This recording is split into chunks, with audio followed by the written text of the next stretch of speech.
আপনারা আমাদেরকে ফিলিস্তিন পাঠানোর ব্যবস্থা করুন এবং ট্রেনিংয়ের ব্যবস্থা করুন। নরপশুদের কাছে গিয়ে আমরা বাঙালিরাই যুদ্ধ করবো, ঠিক না ঠিক?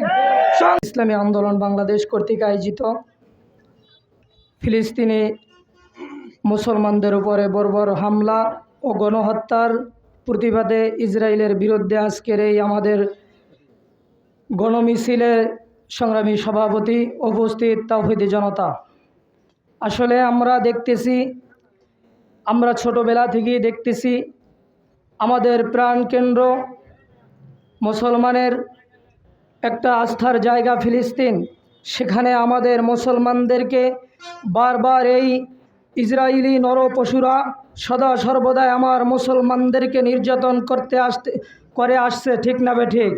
সংগ্রামী ও সাথী ও বন্ধুগণ, বলতে চাই হাদিস শরীফের ভিতর আসছে যে এক মুসলমান অপর মুসলমানের ভাই, সে যদিও ফিলিস্তিনি, সে যদিও আফগানি, সে যদিও ভারতী, সে যদিও আমেরিকান, প্রত্যেকটা মুসলমান অপর মুসলমানের ভাই, ঠিক না ঠিক?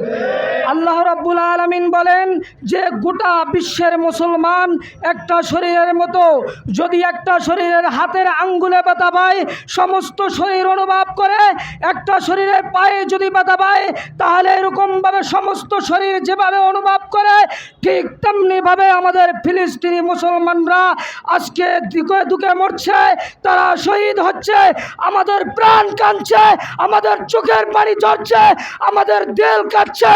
অতএব আমরা তাদের পাশে দাঁড়াবো, ঠিক না ঠিক? এজন্য আমি বলবো আমাদের বর্তমান অন্তর্বর্তীকালীন সরকারকে যে আপনারা আমাদেরকে ফিলিস্তিন পাঠানোর ব্যবস্থা করুন এবং ট্রেনিংয়ের ব্যবস্থা করুন। নরপশুদের কাছে গিয়ে আমরা বাঙালিরাই যুদ্ধ করবো, ঠিক না ঠিক? সংগ্রামী সাথী বন্ধুগণ, এই বলে আমার সংক্ষিপ্ত আলোচনা শেষ করলাম। নাসরুম মিনাল্লাহি ফাতুন কারীম ওয়া বাশিরিল মুমিনিন।